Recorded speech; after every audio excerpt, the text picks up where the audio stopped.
comment être avec l'autre quand on a envie de s'exprimer? En fait, il peut y avoir différentes émotions qui émergent de tout ça. Alors s'exprimer ou être juste à côté de la personne.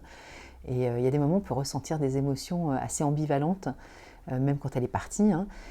quand on se retrouve face à soi-même, et même aussi quand on est face à la personne. Et donc par rapport à l'expression,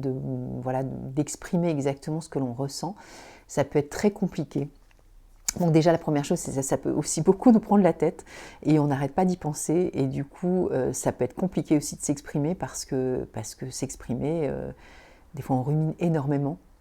On se fait des films avant de pouvoir déjà commencer à énoncer un sujet, le sujet peut-être qu'on aimerait pouvoir exprimer. Peut-être des fois on se fait, voilà, on se fait des scénarios alors qui sont des fois fondés, mais des fois pas du tout en fait. Donc ça peut aussi nous envahir l'esprit au point de passer des nuits absolument épouvantables parce que c'est omniprésent en fait chez nous et on n'arrive pas à se détacher de toute cette expression qui est peut-être là sous-jacente et qui n'arrive pas justement à être émise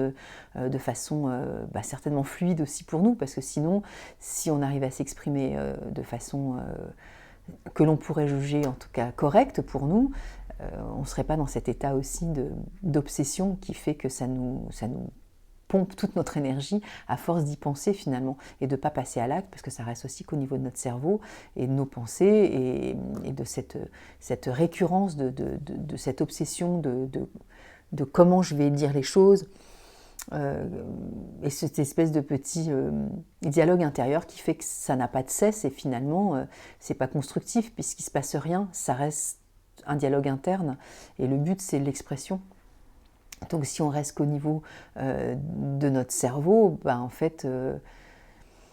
c'est un truc qui nous grignote à l'intérieur, mais il se passe rien finalement à part avec nous finalement. Et donc dans ce finalement, ça fait 3 fois que je le dis, je fais exprès de le dire une 3e fois, eh bien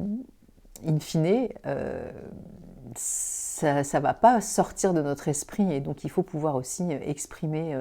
ce qu'on a à dire. Alors des fois on a des difficultés d'expression par crainte tout simplement, par timidité.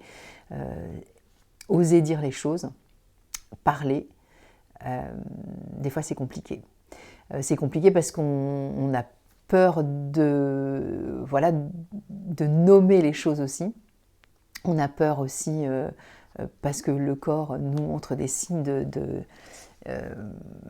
vulnérabilité, avec le cœur qui bat, les mains moites, le cœur qui palpite, et puis cette sensation de vague de chaleur qui fait que le fait d'exprimer quelque chose, c'est déjà hyper handicapant. Donc la peur concrète, hein, la peur d'oser dire quelque chose, la peur de parler, la peur de s'exprimer. Voilà, être exposé aussi au regard de l'autre, ça peut être aussi compliqué. Pine, ça peut être aussi un mode d'expression qui est a posteriori sur j'aurais pas dû dire ça, j'aurais pas dû me comporter comme ça, j'aurais pas dû évoquer ce sujet-là. J'aurais peut-être dû le dire de façon différente. Peut-être que j'y mets une forme d'exigence aussi sur tout ce que je peux redire et me condamner en pensant que j'aurais eu certainement de meilleures façons aussi de dire les choses ou de les exprimer ou d'aborder le sujet. En fait, c'est une remise en question qui est totale et qui n'est pas l'expression de l'autre, qui est vraiment sa propre expression, parce que si ça se trouve, l'autre n'a pas du tout interprété la situation de cette façon-là. Mais nous, dans ces moments-là, on a tendance aussi à se refaire le film en se disant que on n'a pas eu une attitude adéquate, une attitude ou des mots employés qui pourraient aussi peut-être susciter un autre retour de la personne. Alors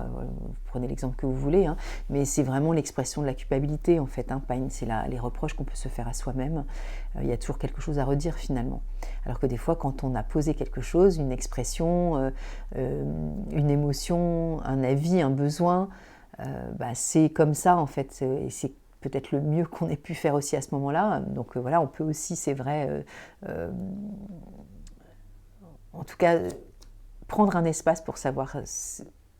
qui a été dit, en tout cas si on se refait le film, mais pas forcément non plus à vouloir se condamner, parce que finalement, Pine, je trouve qu'elle nous invite aussi à des fois nous remettre en question, donc c'est plutôt une belle valeur, mais se remettre en question avec équité et pas non plus de s'incriminer de tous les mots, alors que peut-être que l'autre aussi, dans sa forme aussi expressive, elle a aussi sa part de liberté. Et du coup, Pine, dans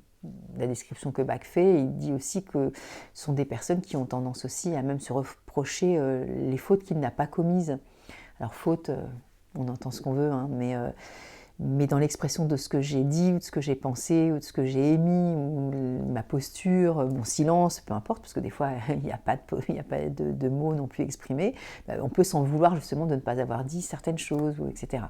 Eh bien, voilà, c'est comme ça, et puis on peut aussi réajuster le tir et comprendre aussi, et tirer un peu les leçons aussi de notre attitude, sans forcément aussi nous blâmer, nous condamner. Dans l'expression aussi, il peut y avoir cette forme de non-expression et de forme de... Comment dire, d'évitement, d'évitement des sujets qui fâchent, parce qu'à Grimoni, on est dans cette expression voilà, de l'hypersensibilité aux influences et aux idées, dans ce groupe émotionnel-là, et qui fait que cette expression-là, elle va être empreinte de cette hypersensibilité, de tous ces signaux qui vont nous dire oula, c'est pas le moment, il faut pas en parler, ou c'est pas du tout le genre de sujet qu'il faut évoquer avec cette personne. Alors ça peut être professionnel, encore une fois, affectif, social, relation parents-enfants, enfin peu importe, hein, ou avec nos propres parents aussi. Et donc dans cette expression d'agrémonie, on va être plus dans la joie, dans le sourire, dans le dénigrement aussi de ce que l'on ressent, pour faire paraître quelqu'un avec lequel tout est ok, alors que c'est un mode d'expression qui n'est pas dans une forme d'authenticité et de vérité totale de ce que je ressens. Je préfère éviter des sujets qui me semblent être peut-être interprétables comme étant des sujets dangereux en tout cas, puisque je vais les éluder et je vais éviter d'être en contact avec ce qui me fait du mal, en fait, ce qui me chagrine, ce qui peut des fois aussi me rendre malade, hein, parce que en fait, voilà, je ne veux pas aller frontalement aussi avec l'autre. Et c'est vrai qu'Agrimoni, enfin en tout cas moi c'est ce que je ressens, c'est qu'il y a des moments, il peut être aussi dans une forme de surinterprétation aussi de ce que peut être le sujet de fâcherie ou la cause du malaise en fait entre une situation et nous, alors que si ça se trouve, quand on prend cette fleur, on peut s'apercevoir, on peut peut-être des fois désamorcer des bombes, que nous, on a l'impression que c'est quelque chose de dramatique, alors que des fois, pas du tout en fait. Mais c'est la forme que ça prend chez nous, c'est-à-dire qu'on évite de se disputer, ou on évite, en tout cas, on a l'impression que si on va parler de certaines choses, ça risque d'enflammer le sujet, alors que c'est des fois nécessaire aussi, mais c'est nous qui, des fois, pensons que c'est... voilà, qu'il vaut mieux passer à autre chose et faire semblant, faire comme si, parce que ça va peut-être arrondir les angles. Alors c'est des vertus aussi, hein, c'est des super qualités, des fois de ne pas arriver non plus frontalement avec quelque chose. Alors ça ne veut pas dire non plus que quand on prend agrémonie, on va d'une certaine façon dégoupiller devant la personne, mais on sera peut-être certainement plus en capacité aussi d'aborder avec sincérité, avec authenticité, avec naturel, et même voire même quand Bach dit au moins 5-6 fois que ce sont des personnes joyeuses, gaies, qui ont beaucoup d'humour et qui sont des personnes qui sont agréables à fréquenter parce qu'elles sont toujours dans la bonne humeur, je ne veux pas dire que là elle va se mettre à faire la tête, mais en même temps il y a des moments où on a le droit aussi de ne pas être forcément dans cette espèce de bouffonnerie permanente à enjoliver aussi des fois des situations qui n'ont pas lieu d'être en fait finalement. C'est pas la peine non plus d'y mettre toujours des feux d'artifice, alors que la situation des fois est super gênante et on a du mal aussi à aborder ces sujets-là. Et puis j'avais envie d'évoquer Bitch, qui est la fleur de la critique aussi dans l'expression de ce qu'on a aussi à dire à l'autre, et qui peut être aussi une forme de critique, de jugement, de condamnation, et qui peut être perçue comme ça parce que des fois elle est exprimée comme ça. Et dans la limite justement de l'équilibre de la fleur, eh bien, des fois on peut aussi exprimer quelque chose sans que ce soit forcément non plus un jugement. Alors c'est compliqué parce qu'on dit oui mais tu dis ça donc tu juges. Ben, des fois on peut exprimer quelque chose sans qu'il y ait forcément cette forme de condamnation à l'égard de l'autre. Mais ça peut être aussi quelque chose que moi je vais poser comme étant aussi mes propres limites à ma forme de tolérance d'une certaine façon. Et d'exprimer aussi que cette chose-là on ne l'accepte pas ou que c'est compliqué pour soi de la vivre de cette façon-là n'est pas forcément un acte jugeant. Ça peut être aussi un acte où on va poser ses propres limites personnelles du ça, eh bien, je ne le tolère pas, je ne l'accepte pas et c'est très difficile pour moi de le vivre. Et ça peut être tout simplement quelque chose qui va être posé comme un, ou j'irais presque même dénoncer comme quelque chose que moi je ne peux pas accepter finalement. Mais ça ne veut pas dire que je demande forcément à l'autre de changer. Ça veut dire des fois aussi je suis aussi dans cette forme d'expression du moi, tu vois, là, mes limites elles sont ici finalement. Et ça je ne l'accepte pas ou je le vis très mal. Et est-ce que là forcément je juge l'autre dans ce qu'il fait ben non en fait. Par contre, si je dis quand tu fais ça, je déteste que tu fasses ça parce que ce que tu fais, ça ne me convient pas. Non, en fait, c'est quand il y a quelque chose qui est exprimé de cette façon-là, en fait, moi, je me sens mal à l'aise et je me suis aperçue que moi, je n'étais pas capable de le vivre, en fait. Donc, c'est pas forcément une forme de critique, c'est aussi une forme de poser un cadre aussi des fois, tout simplement, de savoir que nos limites, elles sont là et qu'on n'est pas dans la capacité d'ouverture, de la bienveillance de ce que l'autre fait ou la façon dont il le fait. Et cette fleur, justement, elle m'aide aussi à comprendre que je peux aussi accéder à cette forme de tolérance, de bienveillance, et que ce que l'autre fait n'a plus la même couleur, n'a plus la même texture sur nous et n'a pas la même